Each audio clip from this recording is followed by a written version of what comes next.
बिस्मिल्लाहिर्रहमानिर्रहीम। अस्सलाम वालेकुम स्टूडेंट्स, मैं हूं हसन फरीद, आपका फिजिक्स टीचर। स्टूडेंट्स, आज हमारे पास बहुत इंपॉर्टेंट लॉन्ग क्वेश्चन है जिसका नाम है सिंपल माइक्रोस्कोप। तो आइए जरा देखते हैं स्टूडेंट्स कि ये आर्टिकल जो है वो किस तरह से इंपॉर्टेंट है और इसमें क्या क्या ऑब्जेक्टिव्स हमें सीखनी है जो कि पेपर में हमारे लिए यूजफुल होंगी।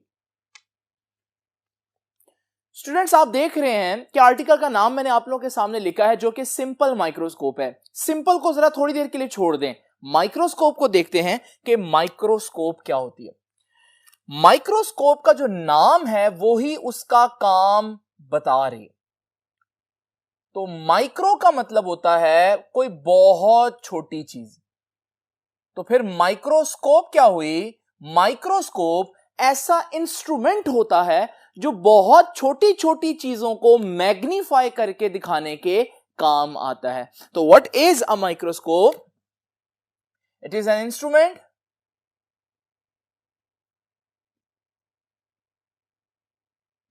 used to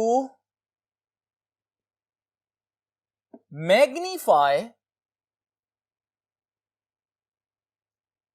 objects। ये एक ऐसा इंस्ट्रूमेंट है जो डिफरेंट ऑब्जेक्ट्स को, बहुत छोटे ऑब्जेक्ट्स को, ऑब्जेक्ट्स की बजाय बेटर है कि हम लिख दें मैग्नीफाई वेरी स्मॉल ऑब्जेक्ट्स। इसे हम बोलते हैं ये एक माइक्रोस्कोप है। और माइक्रोस्कोप को आप लोगों ने लैब में भी यूज किया होगा, डिफरेंट जगहों पर यूज किया होगा। लेकिन स्टूडेंट्स, आज हम माइक्रोस्कोप नहीं बल्कि सिंपल माइक्रोस्कोप पढ़ने जा रहे हैं। तो ये सिंपल माइक्रोस्कोप क्या होता है? अब सिंपल माइक्रोस्कोप में ऐसी क्या बात है जो उसको सिंपल बनाती है? और सिंपल माइक्रोस्कोप की जो खास बात जो उसको सिंपल बना रही है वो उसकी कंस्ट्रक्शन है। सिंपल माइक्रोस्कोप एक ऐसी माइक्रोस्कोप होती है जिसमें जस्ट एक लेंस यूज हो और वो भी कन्वेक्स लेंस। तो स्टूडेंट्स, यहां से हम लोगों ने सिंपल माइक्रोस्कोप की डेफिनेशन सीखी और वो क्या है? A microscope made up of only one convex lens। तो ये हमारे पास सिंपल माइक्रोस्कोप है। तो why it is simple? Because it uses just one convex lens in its construction। Students, अब अगली बात जरा देखते हैं कि क्या आपने कभी ऐसा इंस्ट्रूमेंट देखा जिसमें सिर्फ एक लेंस लगा हो और वो चीजों को बड़ा करके दिखाए? बिल्कुल स्टूडेंट्स, आप लोगों ने देखा होगा। अगर आप लोगों ने कभी किसी डॉक्टर के पास गए हो और आपने देखा हो कि उस डॉक्टर ने इस तरह का एक मैग्नीफाइंग ग्लास यूज किया होगा आपकी तशखीस के दौरान। बिल्कुल इसी तरह से जिन लोगों को किताब की छोटी छोटी वर्डिंग पढ़ने में मसला हो वो भी ये मैग्नीफाइंग ग्लास यूज करते हैं ताकि वो वर्डिंग आपको बड़ी होकर दिखाई दे। और आप लोगों ने यह भी देखा होगा कि ये जो जासूस या स्पाई होते हैं पुरानी फिल्मों में, वो भी इस तरह का ग्लास जो है वो यूज करते दिखाई देते हैं। तो ये ऐसा ग्लास है जो हमारे पास चीजों को ना सिर्फ बड़ा कर रहा है, यानी कि माइक्रोस्कोप तो है लेकिन सिर्फ एक लेंस से बना हुआ है। तो ये सिंपल माइक्रोस्कोप हुआ। तो हम कह सकते हैं कि सिंपल माइक्रोस्कोप का एक और नाम क्या बनता है, और वो नाम है मैग्नीफाइंग ग्लास। ये मैग्नीफाइंग ग्लास आप लोगों ने अक्सर जो है वो डिफरेंट जगहों पर देखा होगा। नाउ स्टूडेंट्स, ये मैग्नीफाइंग ग्लास किस तरह से काम करता है ये अब हम लोगों को देखना है। तो सबसे पहले तो आपको ये डिसाइड करना पड़ेगा कि इस मैग्नीफाइंग ग्लास में आपने ऑब्जेक्ट को कहां रखना है कि वो आपको बड़ा होकर दिखाए। तो यहां पर मैं कहूंगा कि सिंपल माइक्रोस्कोप में पोजीशन ऑफ ऑब्जेक्ट, ऑब्जेक्ट को कहां रखना है। तो मैं आपको पहले बता दूं फिर उसकी रीजन भी बताऊंगा। याद रखिएगा, object is placed inside the focus of convex lens. बड़ी इंपॉर्टेंट बात, ऑब्जेक्ट को कहां रखेंगे? इनसाइड द फोकस के अंदर। अब यहां जो है ये फोकस क्या होता है, ये सारी चीजें मैं पहले बता चुका हूं, इनको थोड़ा सा हम डिटेल में देखते हैं फिर आगे चलेंगे। स्टूडेंट्स ये देखिए, ये मेरे पास एक कन्वेक्स लेंस है और ये इसका प्रिंसिपल फोकस एफ है, और ये जो लेंस का सेंटर है ये हमारे पास ऑप्टिकल सेंटर ओ कहलाता है। और अगर एक लाइन ऐसी ड्रॉ करूं जो ऑप्टिकल सेंटर और फोकस में से पास करे तो इसे मैं कहूंगा कि ये प्रिंसिपल एक्सिस है। नाउ स्टूडेंट्स जरा इमेजिन करें, एक ऑब्जेक्ट जो है वो पड़ा हुआ है फोकस के अंदर, यानी कि ये प्रिंसिपल फोकस है, तो उससे अंदर वाली साइड पर यानी लेंस के करीब मैं एक ऑब्जेक्ट रखता हूं। अब मैं कहूंगा ये ऑब्जेक्ट कहां पड़ा है, इनसाइड द फोकस। लेकिन क्यों रखा है इसको इनसाइड द फोकस, ऐसा क्या होगा, जरा देखते हैं स्टूडेंट्स। इसकी रे डायग्राम कंस्ट्रक्ट करते हैं।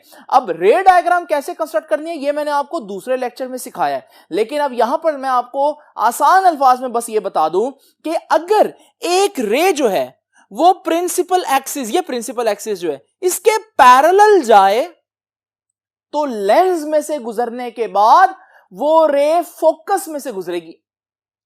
और दूसरी बात मैंने आपको बताई थी कि अगर एक रे लेंस के सेंटर में से पास करे तो वो सीधा अनडेविएटेड, बगैर बेंड हुए सीधा निकल जाएगी।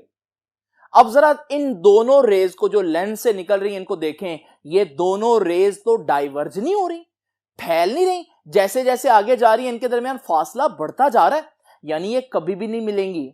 इस सूरत में जब रेज डाइवर्ज हो रही हैं तो मैंने आपको सिखाया था कि इन रेज को अगर आप वापस को आगे बढ़ाएं तो एक पॉइंट से आपको ये रेज आती हुई लगेंगी। ये जो पॉइंट है ना, यहां बनेगा इमेज। तो ये बन गया हमारे पास इमेज। अब गौर से देखने वाली बात यह है कि आपका इमेज जो है वो आपके असल ऑब्जेक्ट से बड़ा है, यानी इस लेंस में अगर आप यहां से इस तरफ से इस इमेज को देखेंगे तो ये इमेज आपको बहुत ज्यादा मैग्नीफाई होकर नजर आएगा। तो स्टूडेंट्स यहां से हम लोगों ने क्या सीखा कि ऑब्जेक्ट को फोकस के अंदर रखना है। लेकिन क्यों रखना है, क्योंकि जब फोकस के अंदर रखते हैं ना तो जो उसका इमेज बनता है वो बहुत बड़ा बनता है। और क्योंकि ये माइक्रोस्कोप है, इसका काम ही यही है कि चीजों को बड़ा करके दिखाना। इस वजह से मैंने बोला कि position of object is very important. Position of object कहां होगी, object is always placed inside the focus of convex lens. क्यों, ताकि इमेज जो है वो बड़ा बने।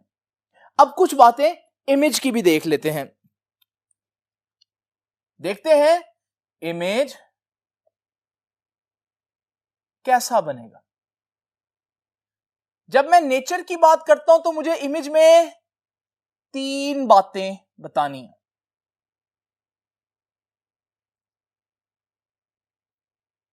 देखिए स्टूडेंट्स, हमारे पास जरा दोबारा से देखें, वो ऑब्जेक्ट है और ये इमेज है। सबसे पहली बात तो आपका इमेज बड़ा है, ऑब्जेक्ट छोटा है, यानी कि पहली कैरेक्टरिस्टिक क्या हुई कि image is enlarged. Image is enlarged. Enlarge की जगह और क्या वर्ड बताया था मैंने, मैग्नीफाइड, बड़ा है। दूसरी बात जरा देखें, आपका जो ऑब्जेक्ट है वो बिल्कुल सीधा है और आपका इमेज भी ऊपर वाली साइड पर बिल्कुल सीधा बन रहा है, उल्टा नहीं बन रहा। इसका मतलब हमारा जो इमेज है वो इरेक्ट भी है। तो दूसरी क्या चीज हुई कि इमेज इज इरेक्ट। इरेक्ट को मैं फिर बता दूं, अगर ऑब्जेक्ट ऐसा हो और इमेज ऐसा बने तो फिर हम कहते हैं ये इमेज उल्टा बना है, इन्वर्टेड है। लेकिन अगर आपका ऑब्जेक्ट ऐसा हो और इमेज भी उसी डायरेक्शन में हो तो फिर हम कहते हैं ये इमेज इरेक्ट है।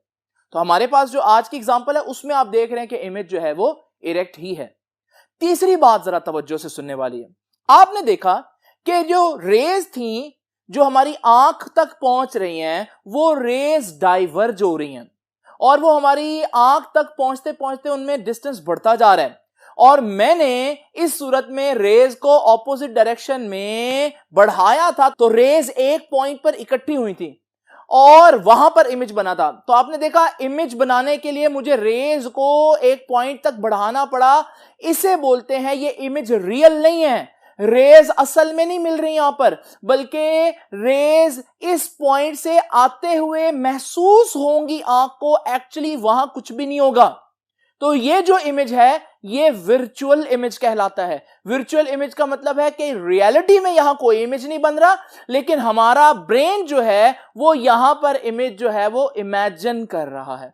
तो याद रखिएगा ये तीसरी प्रॉपर्टी, हमारा जो इमेज है वो इस केस में वर्चुअल है। तो ये बहुत इंपॉर्टेंट तीन बातें, इमेज इनलार्ज्ड है, इमेज इरेक्ट है और इमेज वर्चुअल है। नाउ स्टूडेंट जरा तवज्जो कीजिएगा, अगर मुझे पोजीशन ऑफ ऑब्जेक्ट पता है तो मुझे पोजीशन ऑफ इमेज भी पता होना चाहिए। इमेज कहां बनेगा, एक्चुअली में यहां यह नहीं कहना चाहिए इमेज कहां बनेगा, यहां कहना चाहिए इमेज कहां बनना चाहिए। अब इमेज कहां बनना चाहिए, आपको याद है मैंने आपको बताया था इंसानी आंख से 25 सेंटीमीटर पर कोई भी चीज रखी जाए तो वो हमें बिल्कुल क्लियर नजर आती है। अगर आप 25 से कम रखेंगे तो आप चीज को नहीं पढ़ सकते, फोकस नहीं करेगी आपकी आंख।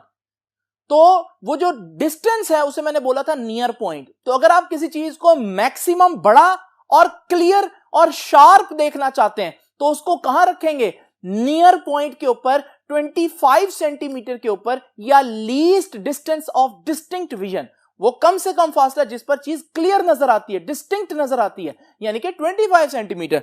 तो अगर मैं इससे बनने वाले इमेज को क्लियर देखना चाहता हूं, मैं इमेज को कहां चाहूंगा कि वो कहां बने, तो मैं कहूंगा image is formed at near point. और नियर पॉइंट को हमने डिफाइन किया हुआ नॉर्मल ह्यूमन बीइंग्स के लिए 25 सेंटीमीटर। डी का मतलब क्या है, नियर पॉइंट का डिस्टेंस जो है वो डी से रिप्रेजेंट करते हैं। तो स्टूडेंट्स आपने बड़ी इंपॉर्टेंट बातें देख ली कि माइक्रोस्कोप क्या होती है, सिंपल माइक्रोस्कोप क्या होती है, ऑब्जेक्ट को कहां रखना है सिंपल माइक्रोस्कोप में, इमेज कहां बनेगा सिंपल माइक्रोस्कोप में, या कहां बनना चाहिए और कैसा बनेगा। ये सारी बातें बहुत इंपॉर्टेंट है, इसलिए मैं इनको यहां पर अंडरलाइन भी कर रहा हूं। अब हम सारी बातें ये तो हो गई, अब हम डिस्कस करेंगे कि मैथमेटिकल डेरिवेशन करें मैग्नीफाइंग पावर की, क्योंकि ये एक ऐसा इंस्ट्रूमेंट है जो इनलार्ज कर रहा है ऑब्जेक्ट को। हमें पता होना चाहिए ये कितना इनलार्ज कर सकता है, कितना बड़ा करके दिखा सकता है, 3 गुना, 10 गुना, 20 गुना। तो उसके लिए मुझे इसकी मैग्नीफाइंग पावर का एक फॉर्मूला डिराइव करना पड़ेगा। तो यहां अब हमारे पास स्टार्ट होती है मैथमेटिकल डेरिवेशन।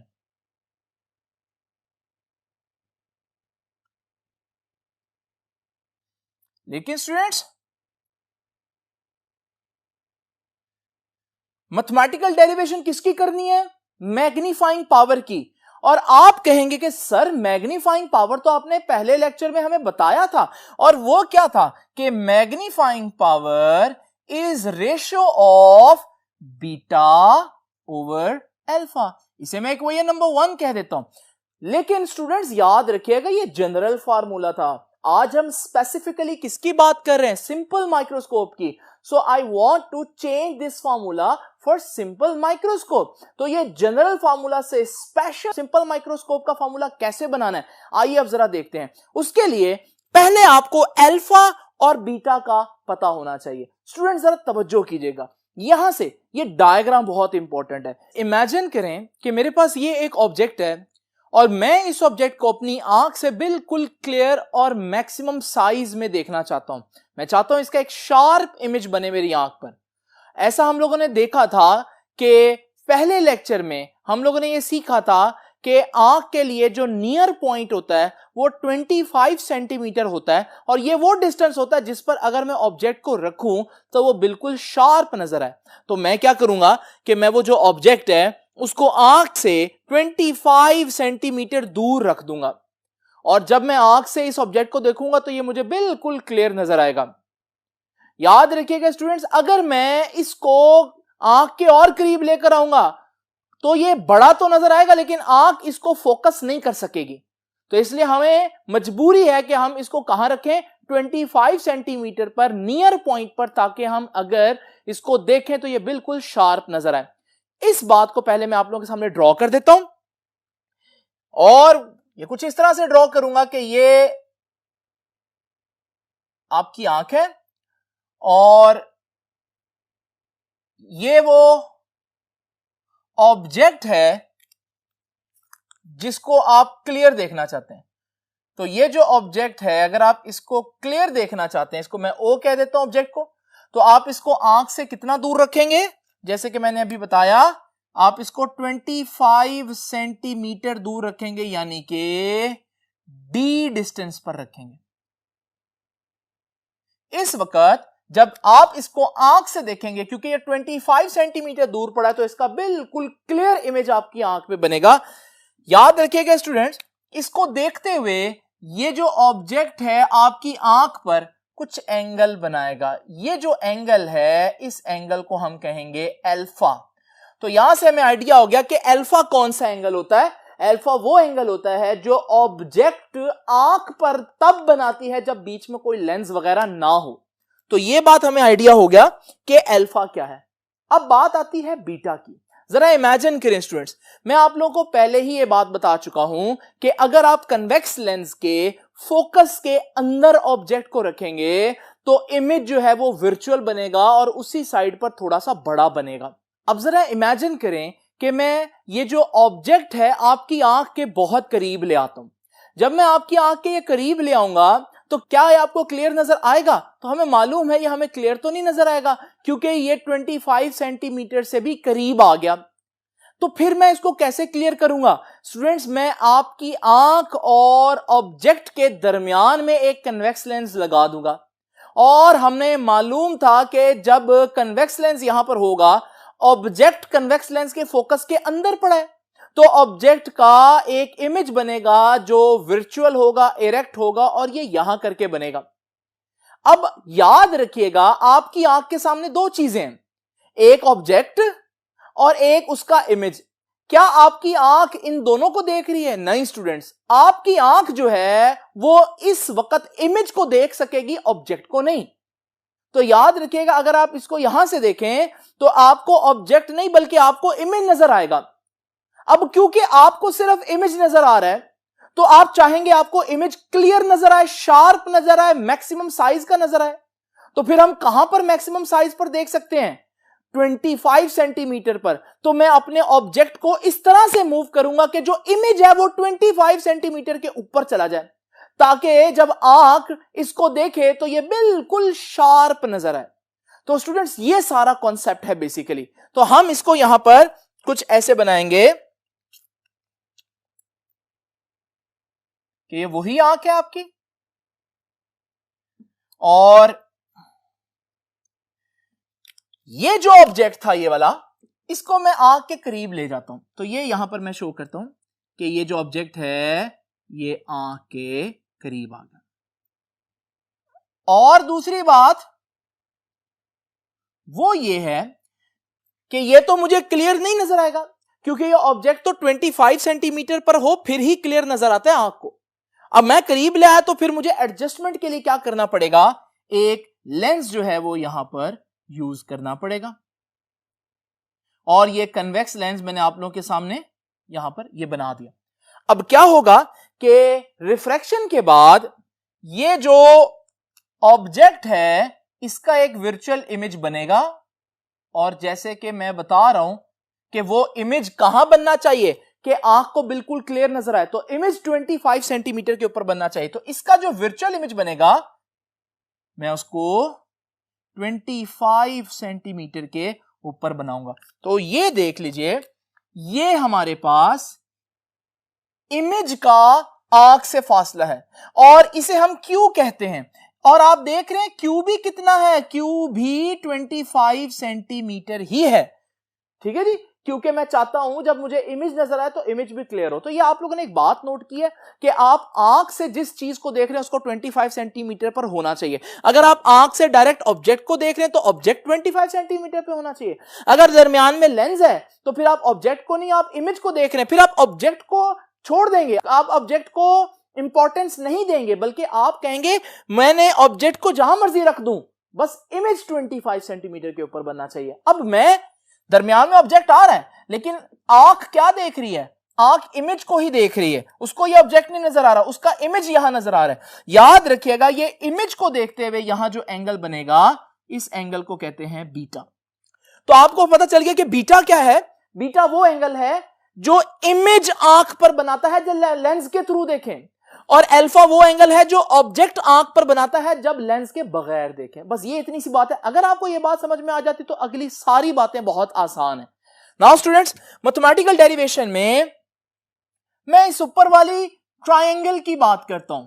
इस ट्रायंगल में मैं कह सकता हूं tan अल्फा किसके बराबर होता है? tan बराबर होता है परपेंडिकुलर ओवर बेस, और इस ट्रायंगल में परपेंडिकुलर O है, यानी कि ऑब्जेक्ट है, और बेस जो है ये यहां से यहां तक ये सारी बेस है, यानी कि D है। तो tan अल्फा किसके बराबर आया? O ओवर D के। नाउ स्टूडेंट्स याद रखिएगा, for very small angle alpha की वैल्यू tan अल्फा के बराबर ही आती तकरीबन। अगर एंगल बहुत कम हो तो जितना अल्फा की वैल्यू उतना tan अल्फा की वैल्यू। तो ये जो tan alpha O over D के बराबर आया है, मैं tan अल्फा की जगह अल्फा भी लिख सकता हूं। तो ये इक्वेशन बन जाएगी alpha is equal to O over D। एक तो ये इक्वेशन आ गई मेरे पास। अब जरा बात करते हैं निचली ट्राइंगल की, इस ट्राइंगल की। इस ट्राइंगल में आप देख रहे हैं बीटा एंगल बन रहा है, तो मैं tan बीटा लेता हूं, और tan बीटा भी किसके बराबर होगा? परपेंडिकुलर ओवर बेस के। लेकिन निचली ट्राइंगल के अंदर अगर आप देखें, निचली ट्राइंगल में, इस बड़ी वाली ट्राइंगल में परपेंडिकुलर तो ये है और ये इमेज है, तो इमेज परपेंडिकुलर हो गया, या इमेज का साइज परपेंडिकुलर हो गया, और नीचे बेस है, इसकी बेस ये है, और याद है ये डिस्टेंस भी d ही है, तो ये आ जाएगा d। और याद रखिएगा यहां पर मैं कहूंगा फॉर वेरी स्मॉल एंगल जितना tan बीटा होता है उतना ही बीटा होगा। जिस तरह से यहां ऊपर मैंने क्या बोला, जितना tan अल्फा उतना अल्फा, जितना tan बीटा उतना बीटा।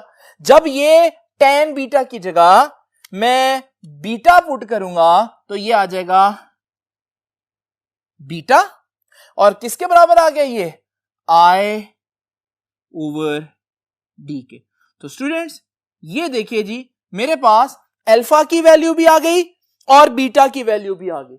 अब जरा देखें, ये ऊपर इक्वेशन नंबर 1 थी, मैं इस इक्वेशन में ये वैल्यूज पुट कर देता हूं। तो जरा देखिए, यहीं पर कर देता हूं, by putting values in equation number 1, और इक्वेशन नंबर 1 ये थी, तो इक्वेशन नंबर 1 क्या थी? m is equal to beta over alpha, और बीटा कितना आया? I ओवर D, और अल्फा कितना आया जी? O over D।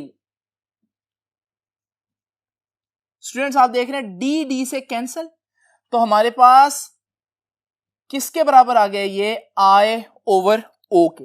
अब जरा स्टूडेंट्स, I क्या है? I तो ये इमेज का साइज है, तो मैं लिख सकता हूं साइज ऑफ इमेज। O क्या है? ऑब्जेक्ट का साइज है, तो साइज ऑफ ऑब्जेक्ट। तो ये हमारे पास मैग्निफिकेशन, ये एंगुलर मैग्निफिकेशन थी बीटा ओवर अल्फा, क्योंकि इसमें एंगल्स आ रहे हैं, लेकिन ये बराबर किसके आ गई है? Linear magnification. यहां बड़ी इंपॉर्टेंट बात है, जरा देखते हैं वो क्या है स्टूडेंट्स। तो यहां तक जो मैंने चीज निकाली वो ये है कि m is equal to I over O। I over O का मतलब I size of image divided by size of object. Now students एक बहुत इंपॉर्टेंट बात, जरा इमेजिन करें, ये देखिए मेरे पास ये एक रे डायग्राम हम लोगों ने बनाई है। इसमें जरा देखते हैं, ये ऑब्जेक्ट है और ये इमेज है, इनकी रेशो। यहां ऑब्जेक्ट का साइज है 2 और इमेज का साइज है 6। तो ऑब्जेक्ट और इमेज की रेशो क्या हुई? 6 डिवाइडेड बाय 2 यानी कि 3। यानी कि हम कह सकते हैं इमेज 3 गुना बड़ा है ऑब्जेक्ट से। अब जरा इमेजिन करें, अगर मैं ऑब्जेक्ट और इमेज के साइज लेने की बजाय ऑब्जेक्ट का फासला लूं लेंस से और इमेज का फासला लूं लेंस से, तो ये वाले फासले आ जाएंगे। अब मजे की बात है कि ये डिस्टेंस था 4 और इमेज का जो डिस्टेंस है वो है 12। जरा रेशो लें तो रेशो तो हमारे पास 12/4, फिर से 3 ना आ गई। इसका मतलब चाहे आप ऑब्जेक्ट और इमेज के साइजेस की रेशो ले लें, चाहे आप ऑब्जेक्ट और इमेज के डिस्टेंसेस की रेशो ले लें, आपका आंसर सेम आएगा। तो क्योंकि यहां पर साइज ऑफ इमेज और साइज ऑफ ऑब्जेक्ट की रेशो है, तो फिर मैं यहां पर कह सकता हूं, अगर मैं साइज की बजाय डिस्टेंस ऑफ इमेज और डिस्टेंस ऑफ ऑब्जेक्ट की रेशो ले लूं तो भी आंसर तो वही आएगा।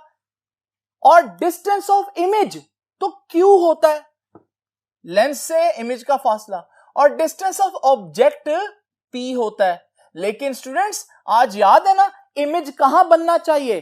क्लियर दिखने के लिए इमेज को least distance of distinct vision यानी 25 सेंटीमीटर यानी कि नियर पॉइंट के ऊपर बनना चाहिए। तो फिर ये जो Q है इसकी जगह मैं D लिख दूंगा और नीचे P आ जाएगा। यहां मैं रीजन लिखूंगा कि Q किसके बराबर है? D के। इमेज कहां बन रहा है? 25 सेंटीमीटर के ऊपर। तो यहां से हम लोगों ने देखा कि मैग्निफिकेशन किसके बराबर आ गई? D/P के। नाउ स्टूडेंट्स, ये जो हमारे पास इक्वेशन आई है इसको ध्यान से देख लीजिए। ये फाइनल इक्वेशन नहीं है, लेकिन ये बहुत इंपॉर्टेंट इक्वेशन है, इसे मैं इक्वेशन नंबर 2 कह रहा हूं। तो मैग्नीफाइंग पावर किसके बराबर आ गई? D/P के। जरा स्टार्ट से देखते हैं। पहले भी एक फार्मूला मैंने लिखा, वो भी मैग्नीफाइंग पावर का फार्मूला था, पर वो जनरल फार्मूला था। फिर मैंने सब्स्टिट्यूशंस की और सब्स्टिट्यूशन करके मैंने m को किसके बराबर निकाला? I/O के, size of image over size of object के। फिर मैंने क्या साबित किया कि साइज ऑफ इमेज और साइज ऑफ ऑब्जेक्ट की जो रेशो होती है वो तो डिस्टेंस ऑफ इमेज और डिस्टेंस ऑफ ऑब्जेक्ट की भी रेशो होती है। तो फिर मैंने Q/P लिख दिया I/O को, और फिर Q तो D है क्योंकि 25 सेंटीमीटर पर इमेज बनाना है, तो ये D/P बन गया। तो ये फाइनल हमारे पास M = D/P है, लेकिन ये भी अभी हमारे पास कंफर्म फाइनल फार्मूला नहीं है। अब यहां से अगली बात स्टार्ट होती है। स्टूडेंट्स आप लोगों को याद होगा lens formula. According to lens formula, lens formula क्या कहता है? 1/f = 1/p + 1/q। ये लेंस फॉर्मूला बहुत डिटेल में आप लोगों ने 10th में भी पढ़ा है, लेकिन यहां पर एक बहुत इंपॉर्टेंट बात याद रखिएगा। हमारा इमेज जो है वर्चुअल है, याद है ना आप लोगों को? स्टार्ट में मैंने आप लोगों को बताया कि जो हमारा इमेज है वो वर्चुअल है, और वर्चुअल इमेज के लिए Q की वैल्यू नेगेटिव लेनी है। तो मैं यहां ये जो Q है ना, जब इसको नेगेटिव लूंगा तो स्टूडेंट्स ऑटोमेटिकली यहां जो पॉजिटिव साइन है वो नेगेटिव हो जाएगा। तो सबसे इंपॉर्टेंट बात यह है कि हमारे पास लेंस फॉर्मूला का जो साइन है वो इस केस में हमारे पास ये नेगेटिव हो जाएगा। अब ये आ गया जी 1/f = 1/p - 1/q। मैं क्या करूंगा यहां पर, बहुत इंपॉर्टेंट बात, multiply D on both sides, multiply D on both sides. मैं दोनों तरफ D से मल्टीप्लाई करता हूं। जरा देखें, यहां D से मल्टीप्लाई होगा D/f, यहां D से मल्टीप्लाई होगा D/p, माइनस यहां D से मल्टीप्लाई होगा D/q। तो जी स्टूडेंट्स, अब अगली बात जरा तवज्जो से देखिएगा, मैं शुरू में काफी दफा कह चुका हूं कि Q किसके बराबर है, Q तो D के बराबर है, क्योंकि इमेज कहां बनना चाहिए, 25 सेंटीमीटर पर नियर पॉइंट पर। तो अगर मैं Q की जगह D पुट कर दूं, इसी यहां पर मैं आप लोगों के सामने इसी में ही D पुट कर दे, तो आप लोग नेक्स्ट स्टेप में कीजिएगा, तो जब ये D आ जाएगा तो ये तो D से कैंसिल नहीं हो जाएगा, तो रिमेनिंग हमारे पास क्या रह जाएगा, D/F is equal to D/P -1। और फिर मैं क्या करता हूं, मैं ये जो -1 है ना, इसको उधर लेकर +1 कर देता हूं, तो यहां पर हमारे पास -1 उधर चला जाएगा, यहां क्या रह गया, D/P। उधर 1 यहां आ जाएगा तो क्या बन जाएगा, +1, और साथ उधर ऑलरेडी क्या है, D/F। नाउ स्टूडेंट्स, कुछ आपको याद है D/P क्या था, ये देखिए जी, D/P तो मैग्निफिकेशन का फॉर्मूला था, मैग्नीफाइंग पावर का, तो मैं इस D/P की जगह मैग्नीफाइंग पावर M लिखूंगा, और उस तरफ क्या रह जाएगा, 1 + D/F, और ये है हमारा फाइनल फॉर्मूला। ये है मैग्नीफाइंग पावर का एक और फार्मूला, लेकिन ये स्पेशल किसके लिए है, ये सिंपल माइक्रोस्कोप का फॉर्मूला है मैग्नीफाइंग पावर का। तो magnifying power of simple microscope.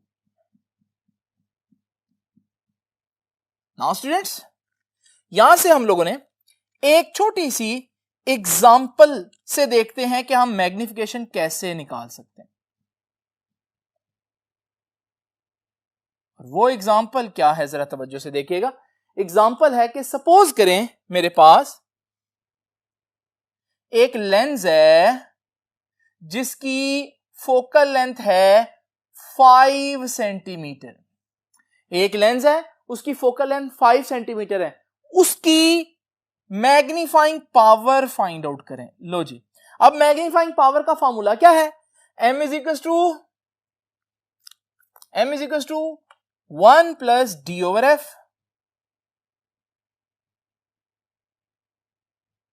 1 + D कितना है, D तो आपको मालूम है नॉर्मल ह्यूमन बीइंग्स के लिए 25 सेंटीमीटर।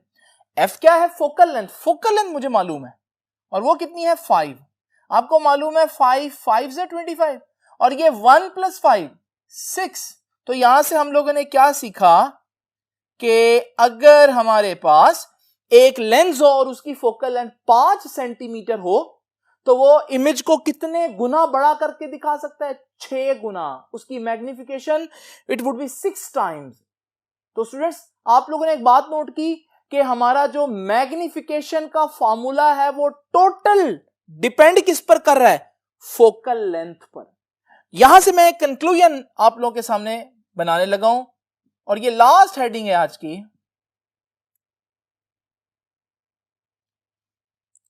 कंक्लूजन क्या है स्टूडेंट्स, कि मैग्नीफाइंग पावर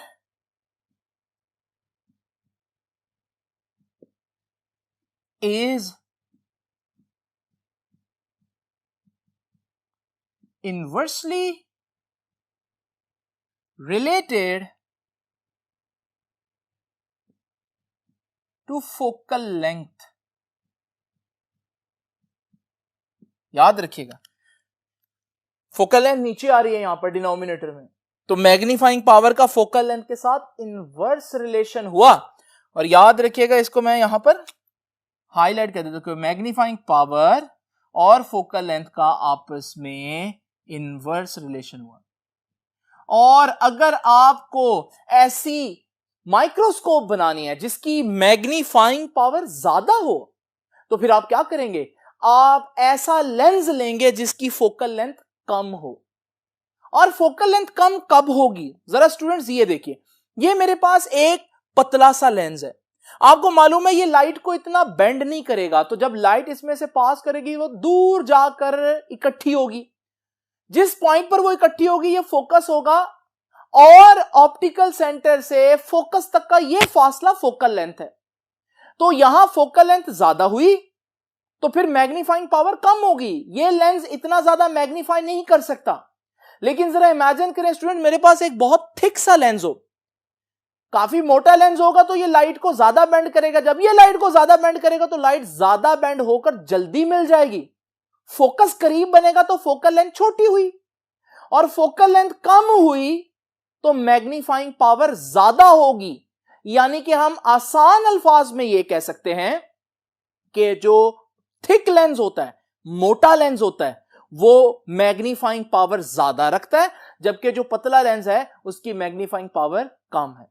जरा इमेजिन करें स्टूडेंट्स, मेरे पास ये 3 लेंस हैं और इनमें ये सबसे ज्यादा थिक है। अगर आप किसी इमेज में पहले लेंस को यूज करें तो वो इतना मैग्नीफाई कर रहा है, दूसरा क्योंकि थोड़ा सा मोटा लेंस है उससे देखेंगे तो इमेज और मैग्नीफाई होगा, और जो तीसरा सबसे मोटा लेंस है उसमें से जब आप इमेज को देखें तो सबसे ज्यादा मैग्नीफाई करके, इनलार्ज करके इमेज को दिखा सकते हैं। तो स्टूडेंट्स, ये था हमारा आज का लेक्चर जिसमें हम लोगों ने सिंपल माइक्रोस्कोप को बहुत डिटेल में डिस्कस किया। आई होप आपको ये सारी बातें समझ में आ गई होंगी। आपसे मुलाकात होगी अब इंशाल्लाह नेक्स्ट लेक्चर में। तब तक के लिए अल्लाह हाफिज।